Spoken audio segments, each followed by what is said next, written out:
you've got the guy that is not going to crawl up underneath the dash or do a cab off. What do we do with that guy? Do we put him up front? I mean, sure, he could probably sell a job, right? But what do we do with him? How do we train up the young guys coming in? And if that guy's, we're not going to put him out the pasture. He's still got a little life left in him, but put him as a foreman, where he gets paid a percentage, and we see that a lot. That's the voice of Brian Burris from Promotive. You can check out last week's episode, part 1 of a conversation with Brian, Jeff, and Kat Ayers, also from Promotive. But Jeff and Brian continue their conversation about the industry and all things Promotive right now on Jaded Mechanic.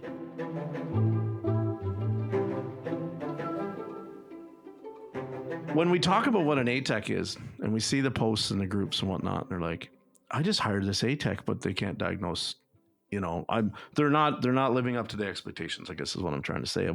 My always challenge back is, well, what is their experience level? Where did they come from prior? And he goes, oh, he had 10 years of experience at a dealership. And I go, hand up here, like, let's remember now, that Diag method is very different than when you walk into a lot of the independent shops now, and it's like 1 minute you're working on a Mini, and then the next minute you're working on like a Power Stroke Ford diesel truck, and then the next minute you're working on a Caravan. Like when he comes out of that dealership, how he diags, and listen, I'm not saying dealership guys don't know how to diag, because I was one. I can do it. I'm quite good at it. But like I only had to really work hard on the first one. And then when I saw the pattern, I could make a lot of time going back and checking that known spot. You know what I mean? Mm-hmm. So when we see these people hire these technicians and it's like, well, I can't diagnose squat. Well, where do they come from? They come from a dealer. Okay.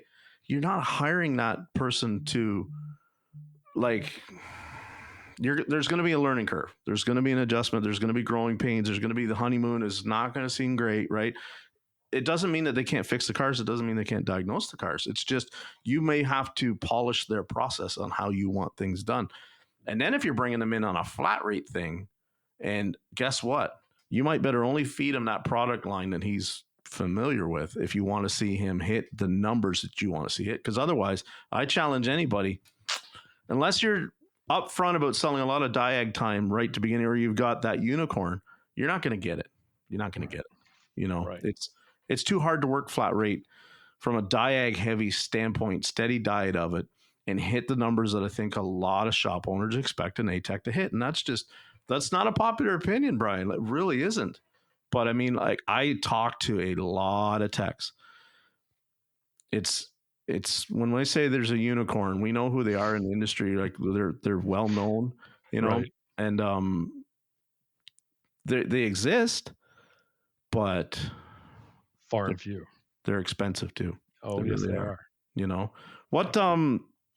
So, not just what is an ATEC, but what's the struggles or the biggest frustration you say when you talk to a shop and they go, "I've had 3 techs in the last year, and I've had to terminate them or they've all quit." What do you see the trend there on that side? Why? Happen? A lot of it is when a technician goes in an interview, they're promising the shop owner the world. Mm-hmm. They're saying they could do all this stuff, and then, pen to paper, they couldn't do it. Yeah. I hear that almost every day. So now, is that just from an hours standpoint, or is that from they said they could diag cars, but they couldn't? It's both. Yeah. It's honestly both is what I hear. Yeah. Because the hours thing I can always understand. Like, it's like, well, I challenge. I say this all the time. I've said it. If I used to get paid a lot of hours for diagnosing the car, and then sometimes I would just diagnose the car and somebody else would do the repair if it was that backed up or whatever, right? If all of a sudden you take them and put them in a shop where we do a 15-minute free diag, or we do a 30-minute free diag, or we do 1 hour is the most we ever charge a customer. If we can't figure out an hour, it can't be fixed. Blah blah blah. If you take that tech who's used to a different way of pay or a different kind of billing or whatever, and you put him into that window of where he's only got 30 minutes before it starts to cost him, or we go back up front and we say, okay, now I got to sell the customer some diag time, and you have a whole lot of customers that I'm not paying for that. you've got the same tech, Right. And all of a sudden perception, it's not that tech promised me the world. And like, so it goes back to, you got to know what you're getting yourself into when you apply. Like I tell everybody when I apply, they're like, I don't overpromise, I underpromise. I'm like, I go, listen, man, I'm old, I'm slow as hell. I'm really good at fixing X, Y, and Z. I've got some hearing loss, so I don't hear always some things really good. And then I tell them flat out, air conditioning and me, like, it's not something I have a lot of experience with. Like, can I evac it and charge it and change the parts? Yes. Am I the guy that can look at the pressures and tell you exactly what's wrong? Nope. Well, then I get in and I start to do it, and they're like, they'll say to me, I hear this all the time, you said you didn't know anything about this. What I feel confident in saying what I know a lot about is a very small thing, right? The rest of it I can kind of navigate, but I don't ever come in there and I go, can you do that? And I go, yep. Can you do that? Yep. That's, my level of what I think I can do it to probably what is some people's reality is different. You know what I mean? And I think that's where the Diag thing is. It's like, can you diagnose?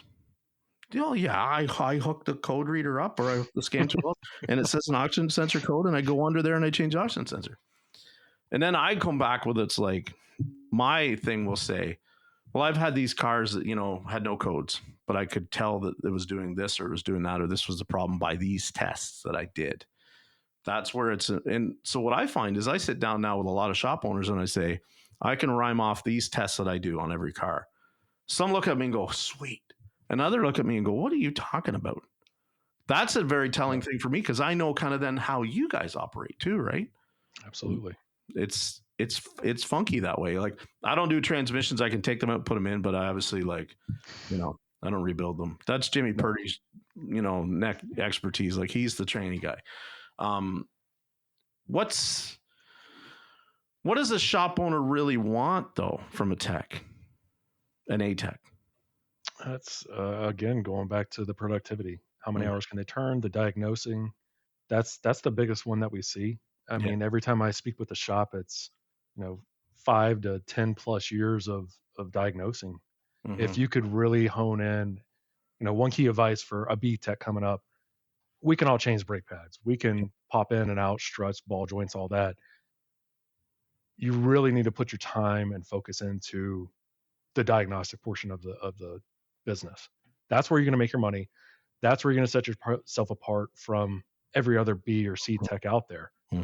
That's, you want to be that unicorn, and you just really need to hone in and put your blinders on and learn diagnostic portion of it. I said that from the beginning. The only way I figured out in the dealer that I was going to be able to get away with what I got away with, and that when I say get away with, I mean like they would tolerate my attitude someday, or my idiosyncrasies, was that I had to be indispensable. Absolutely. I had to make myself where it's like, oh, he's a grouchy bugger in the morning, right? Or like, he goes to lunch and he's, he takes an hour and 15 minutes instead of an hour and, whatever. But like, my God, I can give him that car that's been back 3 times for this weird electrical thing. And he comes to me in an hour and a half and it's fixed, or I was always great. Like, and I still do it now. And they look at me like I'm nuts. Cause it's like, I'll still drag them in. Like, that could have been a phone call. Like, that literally could have been a picture on your phone, but I'll bring them out and I'll be like, see, here's the carpet ripped out. Here's the bad wire touching the floor pan. That's what I fix. Cause that was always important to me to show them. It's like, you're seeing a gutted car, right? And that's the level that I had to go to root it out and fix it. Sometimes I think when it's like, when we're talking to people that have never been the tech, but are now in the shop owner role hiring, I don't think they get it. You know what I mean? Like, you see guys with a cab off a truck and the engine in pieces on the ground, and people walk into the shop and they look like that must have exploded. Oh, that's just Monday, dude, for that guy, right? And they're like, what's even more amazing is he started at 8 and it's 11:30. You know what I mean? Like, they don't know how we do it that fast or that way. Right. That's what sometimes I think is getting lost when we say, I want to hire that kind of tech. Well, I can pull a cab on, say, a Dodge, because I've done 100 of them. If you go and give me a Ford, I'm not, that guy over there that maybe has done them, he's going to have it up in 45 minutes. I'm probably going to be about 2 hours the first time that I do it, right? Right. Especially if that network of sharing going back to like we were talking about, the being able to share information and mentor and whatnot. Now if you've got a guy over there that has done a bunch of them and it's not dispatched to him, it's dispatched to someone else. That's what I love, the dynamic of where everybody is just like working as a team. Flat rate isn't such I got to step on his throat in order to make the hours this week. Yeah. That's the dynamic, right? If I can get it where everybody's just like helping one another, that's the true success. And I think sometimes the heavy incentivized pay plans, they're an obstacle in that. I really think it is. And it's not popular. It really isn't, because you've got coaching people that tell you, get them flat rate or get them incentivized. We got to have some skin in the game. And I look at it back and going, if it's any kind of incentivized at all, by my nature, I want all the work. Right. Absolutely. Right. Who's not going to? Yeah. So not all the work. I mean, there's some shit jobs you could have them, right? Like if you want to work on the Euro stuff, fill your boots, man. I don't want to touch it. But no thanks. Yeah, if it's like, I knew guys that were great at front end. They just wanted to do front end. And then I knew like myself and a couple of friends at the dealer, we were good at Diag and we liked doing it. So we did a lot of it. Now, back then it was still like you could sell tune-ups at 50,000 kilometers. There's still like copper plugs that would wear out. So like a misfire Diag was normally like gravy. I mean, even if it ended up being a burnt valve, it was gravy. Right. Now, Diag has become this thing I see where it's like, I barely have enough time to walk over and pull up the bulletin. There's a software fix. And then I've got to go and talk to the boss and go, do we have the equipment to be able to do this update, or do we have to call a guy in to do it? You know what I mean? That's the other obstacle that you see a lot of time when it's like, I need a guy to do Diag. A really good friend of mine who's now a trainer for CTI, brilliant tech.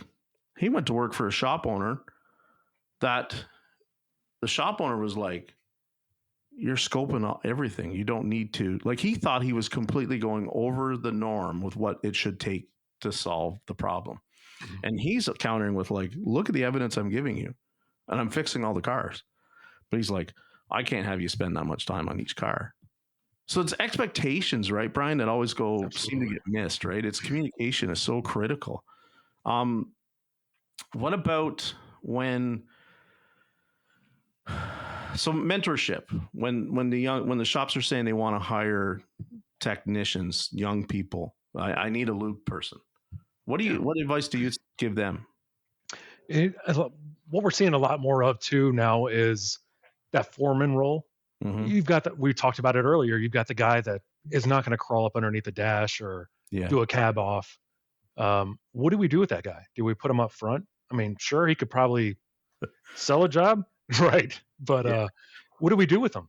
How do we train up the young guys coming in? And if that guy's, we're not going to put him out the pasture. He's still got a little life left in him, but put him as a foreman.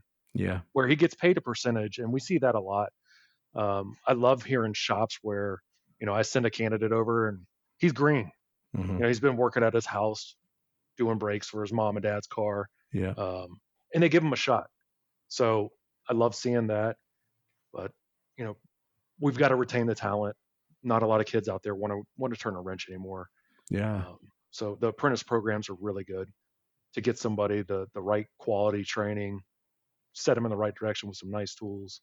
Mm-hmm. ASEs, do you guys put a lot of weight in them when you're nodding your head for sure? Yeah. So that's another story too. So we have some shops that are, they're Nap Auto Care where they have to be ASE certified techs in their shop. Mm-hmm. And others are like, you know what? I would rather have the experience versus a piece of paper. Yeah. So we've got guys out there that are excellent at taking a test, but if you put a wrench in their hand or a socket, they don't know what to do with it. Mm-hmm.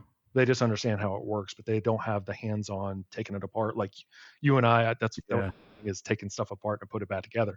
Yeah, they don't have that. They're book smart. Yeah, I'm not, like I tell everybody, I'm not a genius when it comes to like, if I take the old guys used to joke, if I took a carburetor apart Monday morning and I had to put that carburetor back together on Friday afternoon, me now, I'd be screwed. And it wouldn't it wouldn't matter what component it is. It could be an alternator. It could be like, I'm not built that way. My brain doesn't work that way.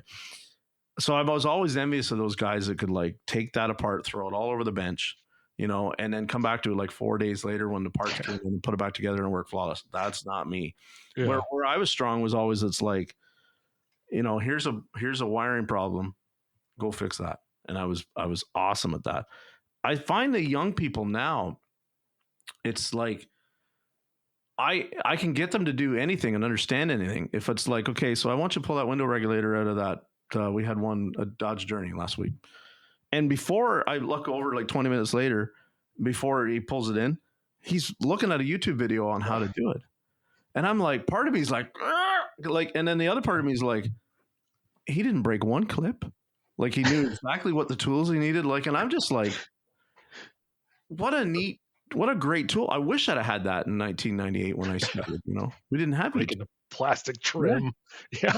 I warn him. I'm like, okay, so, you know, this is a 2004 GMC Sierra. It's been sun-baked for 20 years. It won't matter.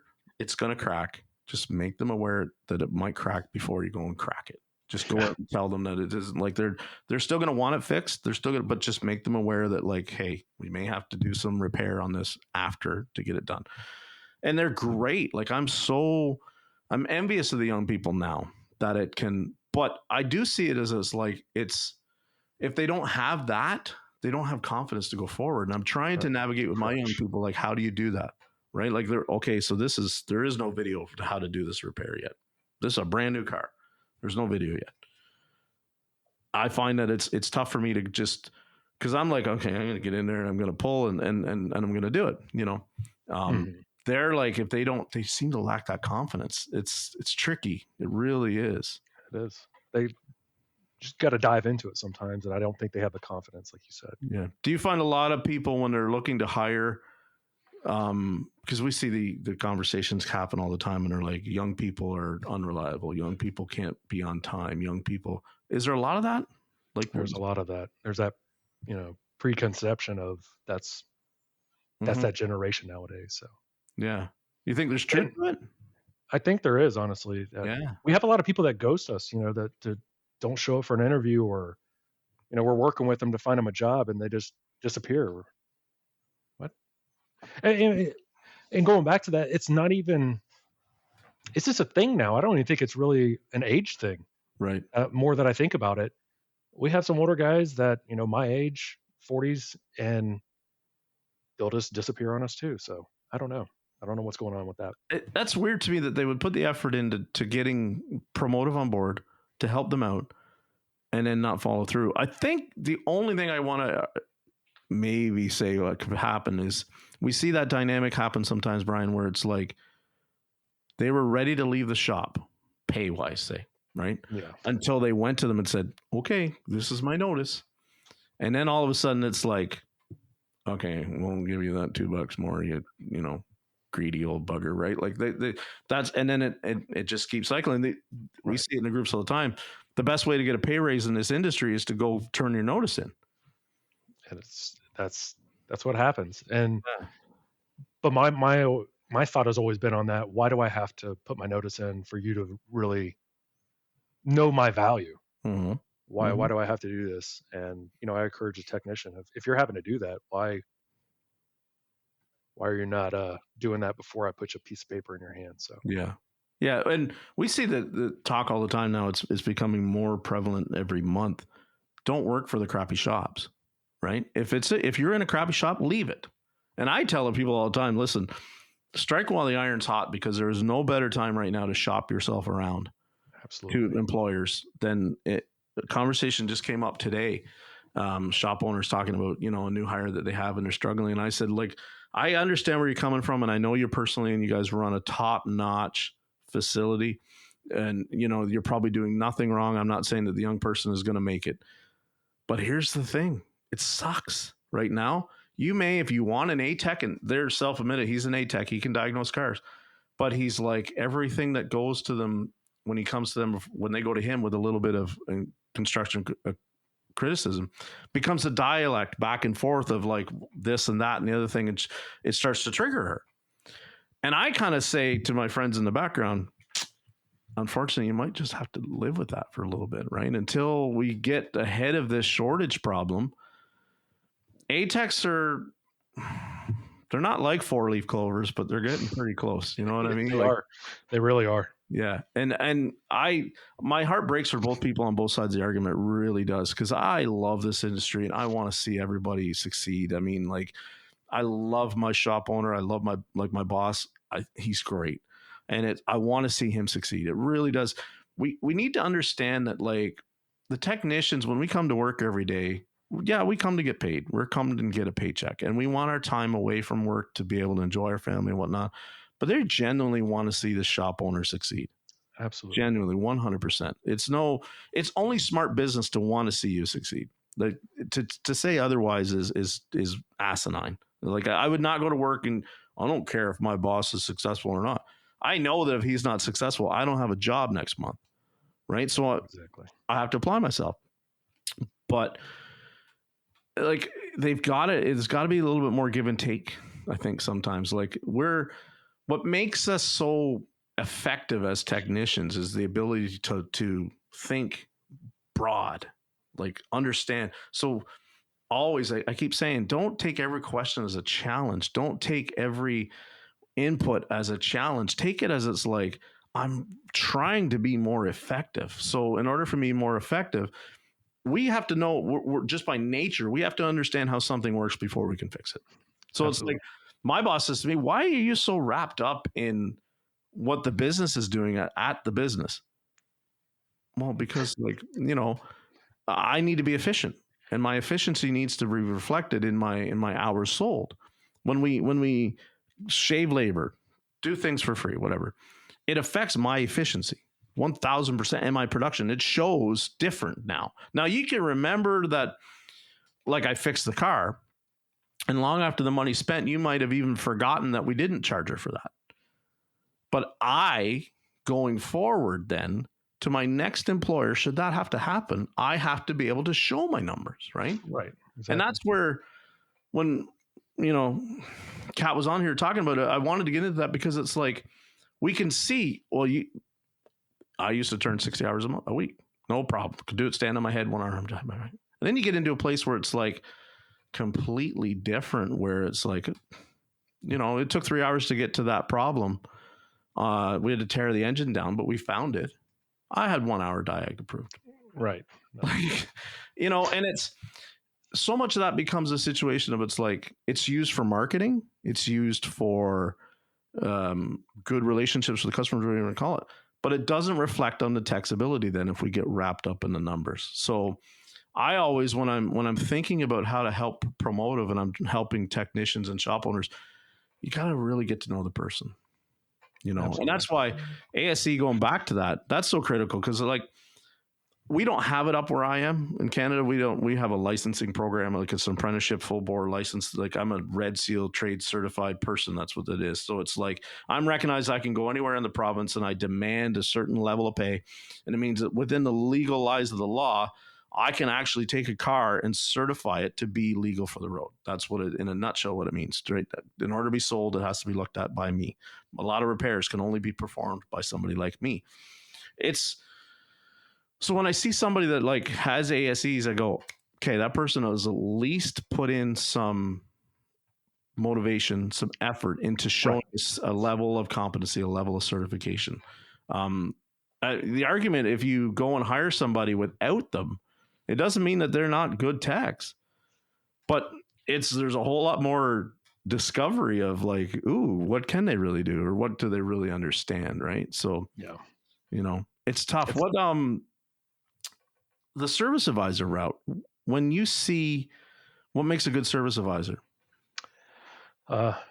Ability to communicate well. Yeah. So I went from the shop to upfront being a service advisor, and I really flourished, and I loved it. I'm a people person, and coming from that role of knowing how the vehicle works, and then actually being able to explain it in layman's terms, like I said earlier, to the customer, put it into perspective, put the ball in their court. But it's the communication and people person is really what makes you successful. We don't all want to be up there with the used car salesman. The way you talk to people or approach it or present it to them is really key. Yeah. I'm looking for my exit strategy out. And honestly, in some days I think like I could do the advisor role.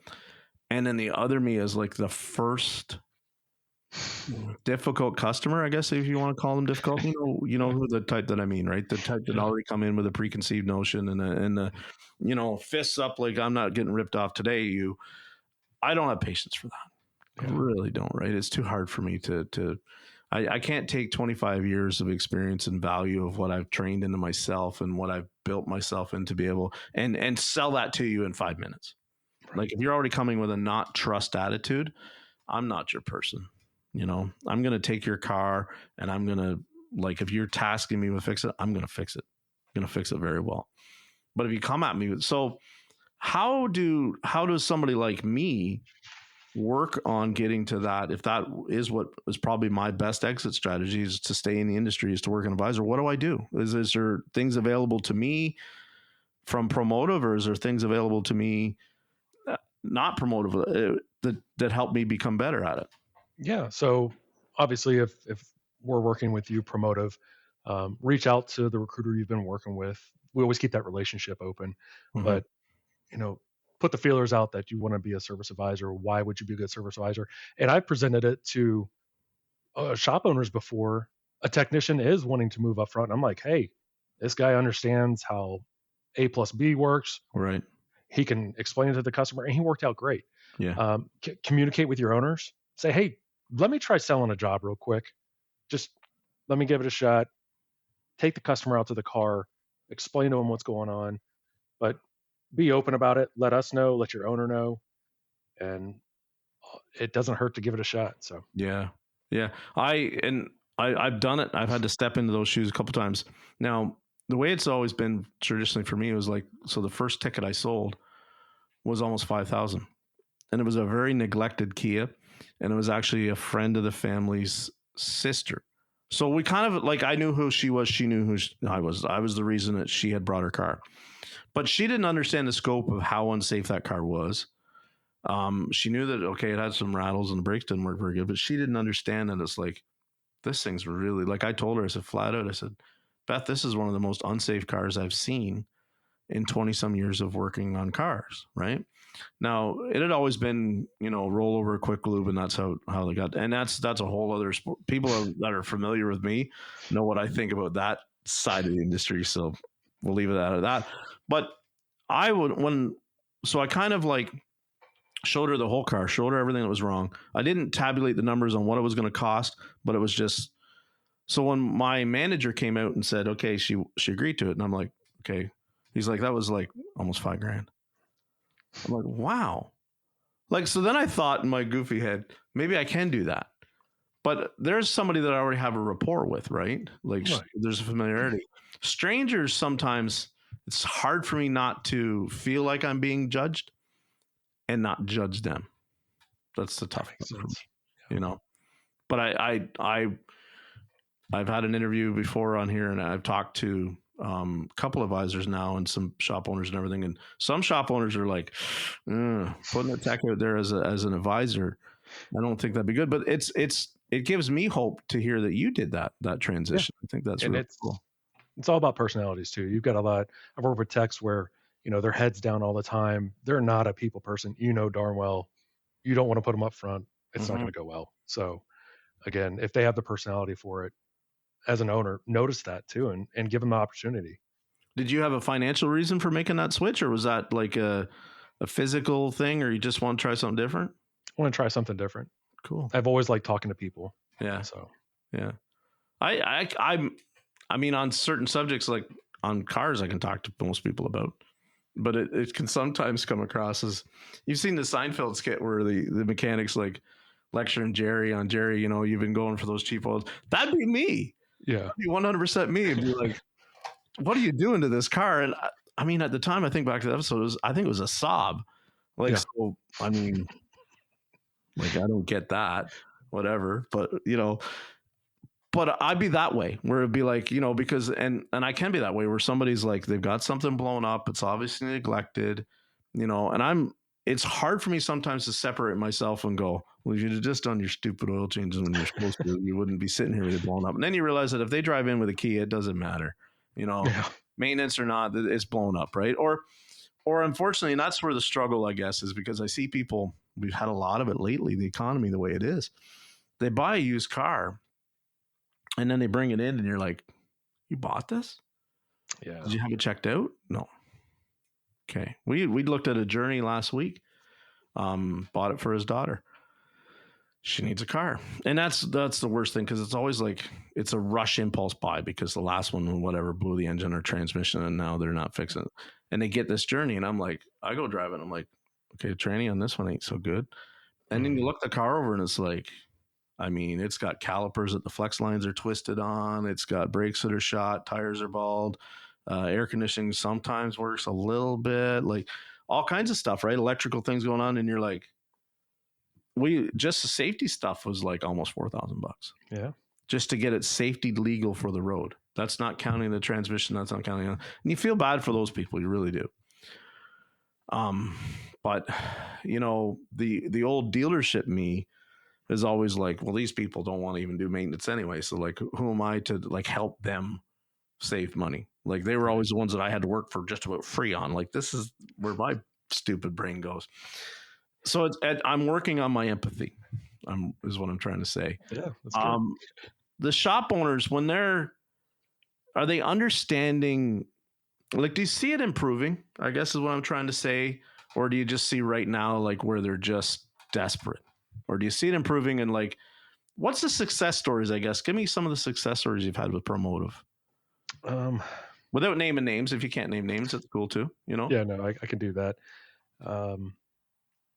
We have shops obviously where there's a less dense population. Mm-hmm. The city population is quite low, and finding a technician, out of 2,000 is kind of difficult. Yeah. Right? There's only 2 techs in the county, and the owner luckily wasn't desperate. He was patient. Right. Got a little impatient, but he gave us time and we found somebody for him. Desperate, yes, at times because of the car count. I talked to a shop last week and they're 30 cars deep, 3 weeks out. Dad and son are out there working on a car and I'm talking to them and they're on speaker. Mm-hmm. So there is desperation out there, obviously, but other shops are more patient because they understand the market that they're in too. Yeah. I think that sometimes though, when you see, and we have the conversations in changing the industry in the ASOG, sometimes where it's like they're 3 weeks deep, 30 cars on that docket that day, need somebody bad. Sometimes it's like, you really don't need another tech, or like I need an A tech to come in here with me. Well, that can be tough, right? Because depending on how maybe you got to where you're 3 weeks out and 30 cars deep that day, could be the limiting factor on maybe why the last tech left or why techs are not staying, is because maybe there's just not enough incentive pay wise to make it work, or maybe the stress level is just too much. And that's the other thing we don't even talk about. Everybody's like, techs want to make a 6 figures a year. You're darn right we do.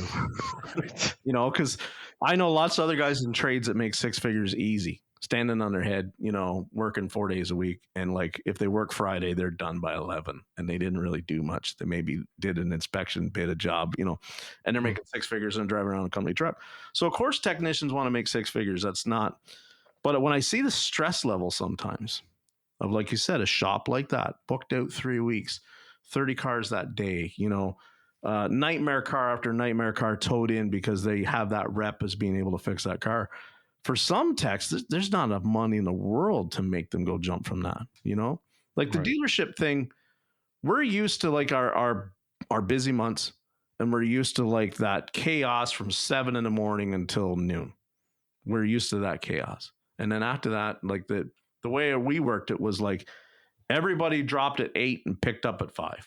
If you straggled in at 1:30 in the afternoon, you weren't getting looked at that day. It was just the way it was. Like, we had a drive through Oil Bay and that was it. Like, you might get there, and if it were really dead that month, like if it was January, which is slow traditionally up here, then we could get you in. We were dying to have you. We'll run out there and fist fight in the parking lot for which advisor gets that ticket, right? But the rest of the time, if we were busy, it was like you dropped off at 8 and we promised you at 5. And so when that little bit of chaos every day, I can handle that. It can be a really overwhelming opportunity for some techs when they look and they go, they're how far out? And they're running at this. And that's the thing. We start to know they're charging what in what area. Oh, that's going to be a nightmare, dude. Right? Like, this is the kind of stuff we share. How much do people that are coming to Promotive, do they have to be completely upfront, honest, or do you find that some of them are kind of like sandbagging, or, as in technicians? Well, I'm thinking the shops. Yeah. They are pretty honest with me. Yeah. Spoke to one this morning, and there's some weeks we're dead. They call it like it is, and I made my notes in there. But there are times when they're busy. But the good thing about that shop was they understand there's going to be dead times, but they are going to guarantee a paycheck to that technician too, which I loved. I haven't really heard that much in the industry. So it seems to be a trend up here that's happening more and more. Like going back to COVID, when I left COVID, nobody had a guarantee. Or if they had a guarantee, it was like, okay, you're guaranteed to show up here, and we're going to give you 30 hours. And if you hit only 30, we're going to have a talk. And you'd be like looking around the shop, and it was like, what did you make this week? Oh, I hit 40. But most of us hit like 32, 33, 35. So like they just seemed to staff it so that it was like they had enough so that nobody didn't have to rely on their guarantee. But like it wasn't like everybody was fruitful. Now it seems they're like, okay, you're going to be here 40 hours a week. You got your 40-hour guarantee. You're going to be flat rate, which means that we want you to hustle to try and hit 50. But here's the rub. If there's no work, you still have to be here. And that for me, I can't work that method because it's like, it really messes with my attitude if I'm standing there like this in the toolbox and there's no work. That really, because even with the guarantee, man, I'm like, if it's nice out, I want to be fishing. I want to be outside. Right. I want to be, and if it's even not nice out, it's like, I'm thinking, I'm going to go home and work on my resume. Because it's like, even if it's paying good, I want to be busy. Right.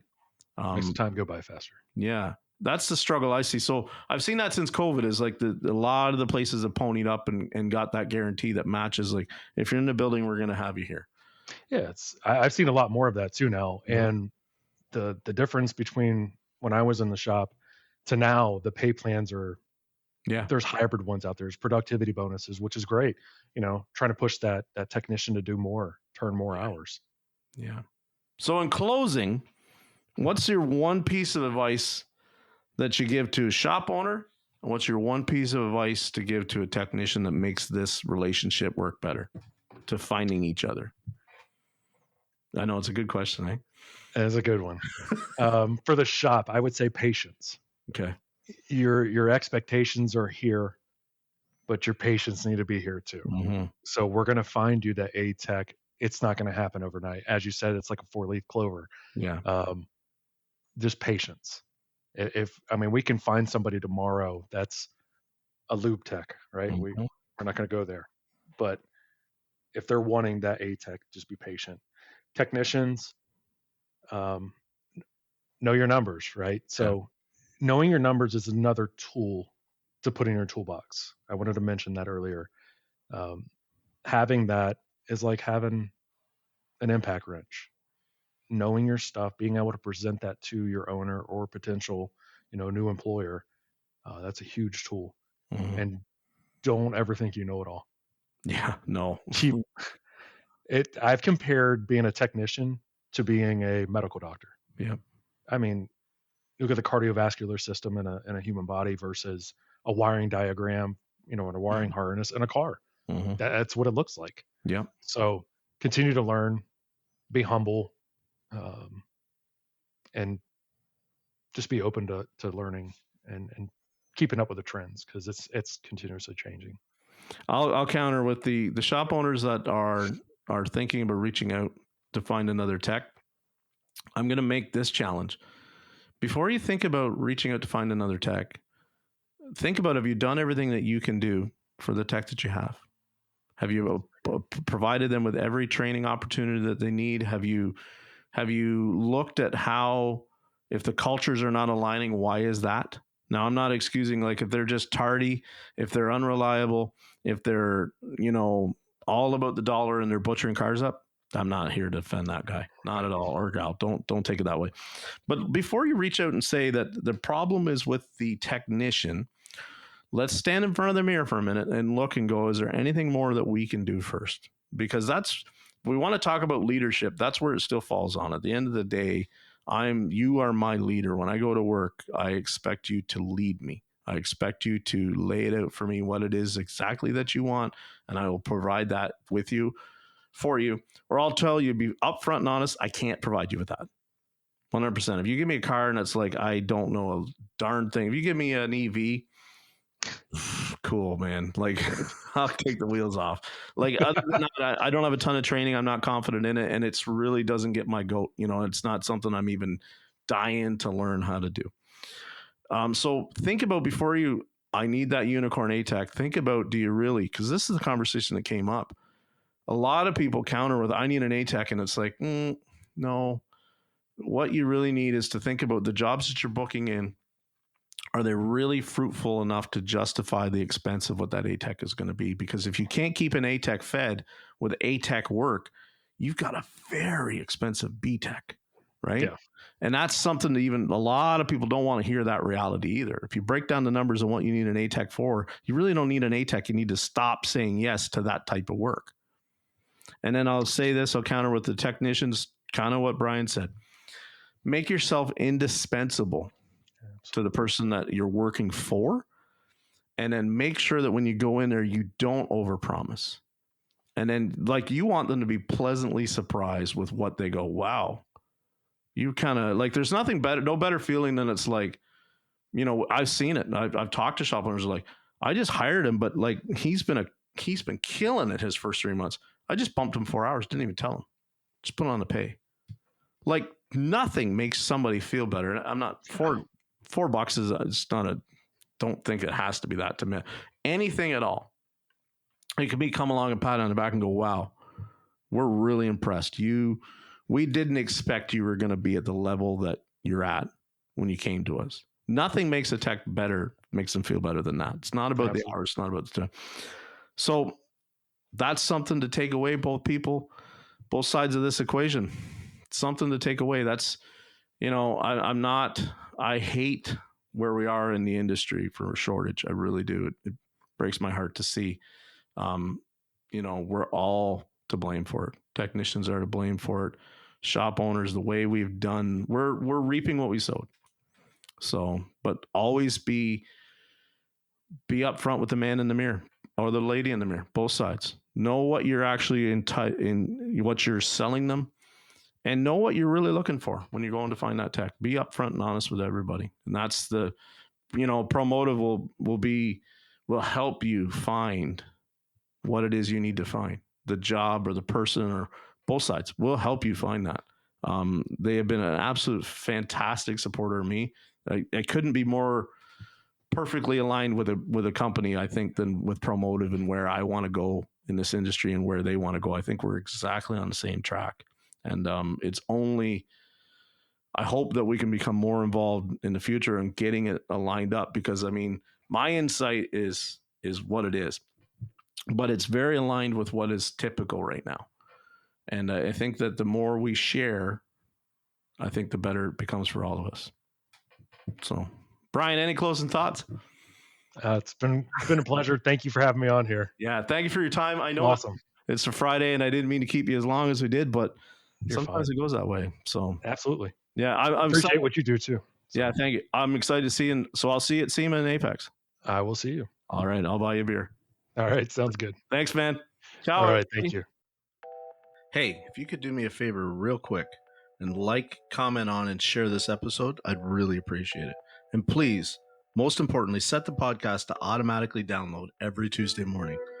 As always, I'd like to thank our amazing guests for their perspectives and expertise, and I hope that you'll please join us again next week on this journey of change. Thank you to my partners in the ASA group and to the Changing the Industry podcast. Remember what I always say, In this industry, you get what you pay for. Here's hoping everyone finds their missing 10 millimeter, and we'll see you all again next time.